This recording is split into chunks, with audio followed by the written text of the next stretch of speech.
but he's only got one hero. So basically the human player is able to save twice as many units with his single staff as the Night Elf is, because he's got the tri-hero thing going on. So now he's got, you notice how he's kind of running those, there were 2 priests and 2 mortar teams that were kind of running around together for a while there. You got to protect those mortars, because that's going to be one of the first things that the Night Elf player is going to go after with his archers and his Dryads, because the mortar teams are the biggest threat to those units, and so they're going to try and take them out. Oftentimes they will try and run those units right up underneath, kind of on top of your mortar team, so that you can't really use them. But Bjark did a nice job of moving around and keeping those guys in a position where he was able to use the mortar teams and to do their thing. So you can see right here, it looks like the Paladin's going to get himself in a little bit of trouble, but he'll manage to squeak out of this by coming in and taking out a couple of units with, again, those mortar teams. Now, he's now got Master Priest, and now you're going to see how Inner Fire really will help to tilt the playing field in the favor of Bjark. Not only does Inner Fire give you that nice bonus on your armor, but it also increases the damage output that you do. So you're now looking at knights that normally have 5 armor, and now they've got 10 armor, which is, I mean, that's a real nice tank. You know, he's already researched animal war training, so they've got 985 hit points. They've got 10 armor. They're fast. You've got Holy Light. You've got this staff that you can pass around amongst 3 heroes. I mean, if you can micro this, if you can pull off this micro with the staff and Holy Light and all that kind of crap, I mean, you're not going to lose a whole lot of units. And that's a good thing. So you're going to see, again, how he continues to do this. The mortars are going to do somewhere between 60 and 70 damage per shot with Inner Fire cast on them. It's about, I guess it's, what is it, a 10% increase to your damage, something like that. So that's a beautiful thing. The pocket factories are just going to fall so fast. You hear all the time, you know, take out the factory right away. Prioritize that, because those things really do a lot of damage if you allow them to crank out a ton of those little gremlins. And so oftentimes you'll see players kind of try and take out those factories real quick. Well, the factories are medium armor, and so when you've got these knights that are doing nice damage, those factories are going to fall real quick to the knights. Plus, you've got the mortar teams doing a lot of damage, and they can take those things down pretty well too. So right here, just look, you've got Night Elf units just exploding all over the place. I mean, watch this. You got archers and Dryads that just look at that. All of them in red health now, and now one more volley from the mortar teams, and they're just, you know, it's just gory. I mean, good lord, just blood everywhere. It's like the atom bomb just went off, but it only kills Night Elf units. I love it. So anyways, you can see that the fragmentation shards, very nice. That little bit of splash damage really adds up, especially when you're talking about low hit point units like archers and Dryads. So here we go. He's going to be able to come in and take out this expansion. You know, if Pato could have kept that expansion, it might have changed this game. It might have completely changed things. But he wasn't able to. He just couldn't quite hold off. And again, the mortar teams are great when it comes to obviously taking down Night Elf buildings. Nobody does it quite as well as our friends, the mortars. So anyhow, you can kind of see how this thing is beginning to shape up now. And he's now, Bjark's at 70 food. Pato is all the way down to 48 because that last battle, he just got reamed. I mean, the mortars with Inner Fire doing their thing. The Knights, practically impossible to kill because you've got the Holy Light from the Paladin, who is now level 2. You've got the priests that can heal them after they cast Inner Fire. And you've got the Sanctuary, the Staff of Sanctuary that's being passed around amongst 3 heroes. So those Knights, you're just not going to kill a whole lot of them if the human player is able, if the human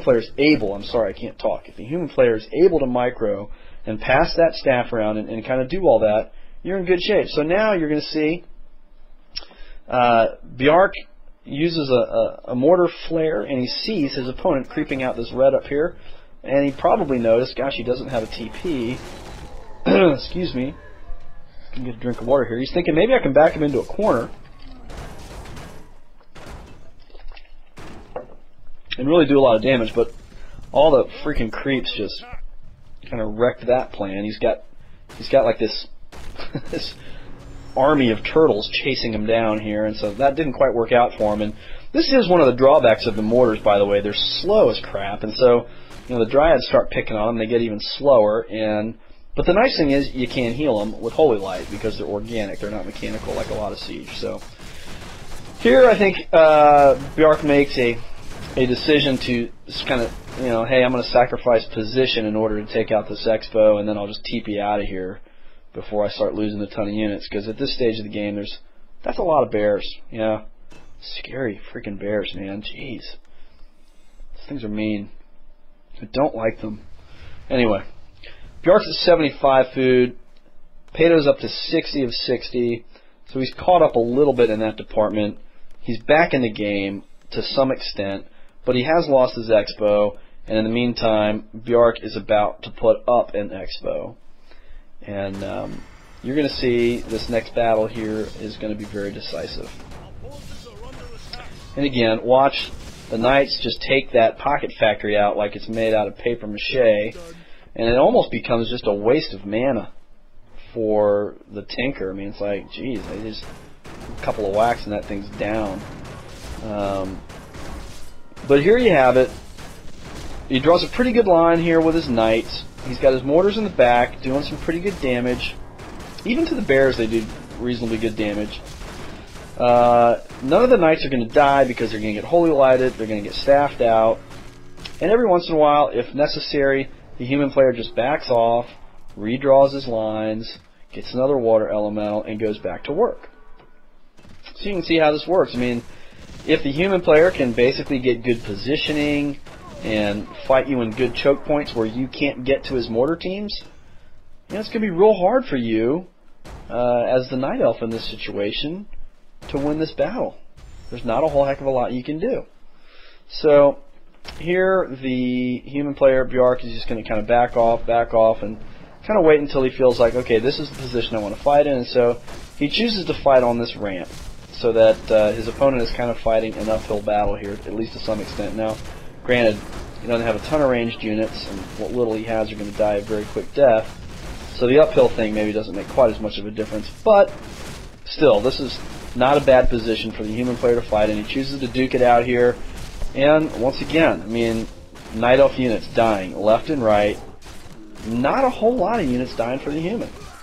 I don't know. I don't know what else to say. I don't know how else to say it other than this works pretty well. If you can do this, if you can pull the micro off, no reason why you shouldn't be able to use this strategy and use it fairly effectively.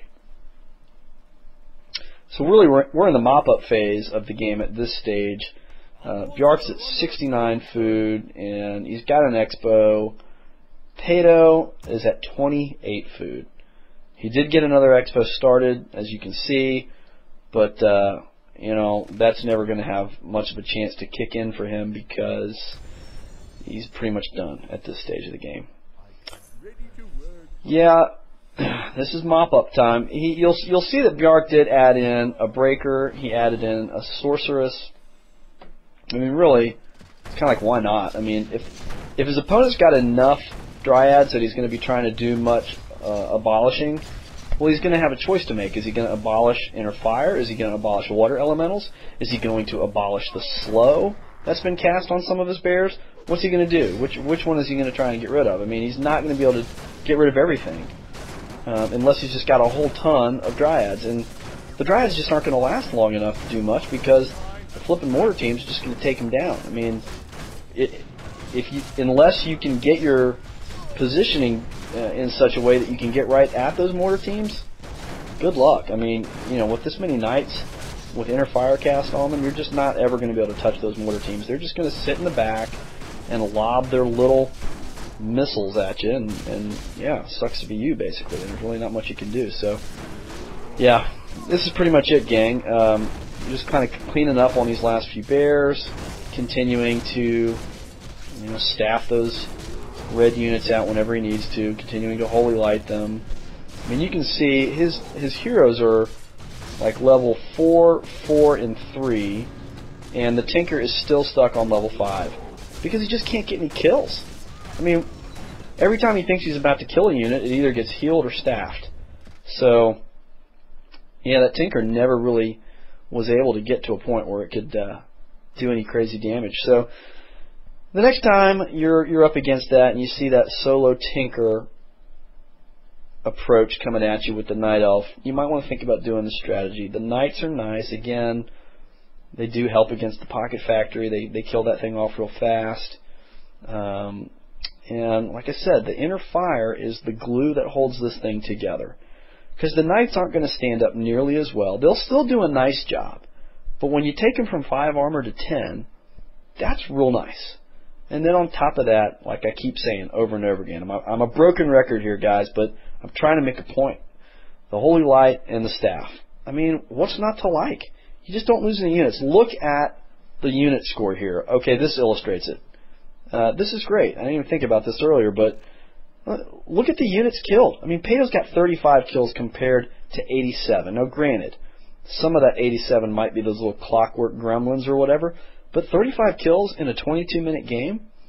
I mean, geez, Bjark just saved units left and right, and as a result, you can click on the Hero tab and look. I mean, you're talking about 14 levels, hero levels for Bjark versus 5. I mean, you would think the Tinker would at least have hit level 6 in that game, but he just couldn't get any EXP. Bjark did a nice job of harassing him a little bit, keeping him from being able to just run wild and leveling up that Tinker. You know, if you go back and you think about it, he would have hit level 6 had he been able to just creep like he wanted to, because Bjark was able to steal quite a few of those creeps from him over the course of the early and mid game. So, anyway, hope you guys like this. Give me some feedback once again. I do think this is a very valid strategy that you can use on ladder. Have fun with it, guys. I think you'll enjoy doing this. It's a little different. You don't have to expand with this. It does require some pretty good micro. You got to learn how to pass that staff around. It's something that I still suck at. But hey, I'm trying. You know, I'm trying to learn. I'm trying to figure out how to do this a little better. But I hope that y'all learned something from this. And hey, I'll be hopefully doing another one before too long. I do have a baby on the way here pretty soon, and it's my third. It's going to be a boy. Pretty excited about that. He is due really any day now. So if you don't hear from me for a couple of weeks, you know, cut me a little bit of slack, would you? I mean, crying out loud. I'm procreating over here, all right? You know, somebody's got to do it. So, hey, hope you guys are doing great. And if you don't hear from me again before Christmas, then have a great Christmas. But hopefully you'll be hearing my voice again before Christmas time. So, take care, y'all. Peace.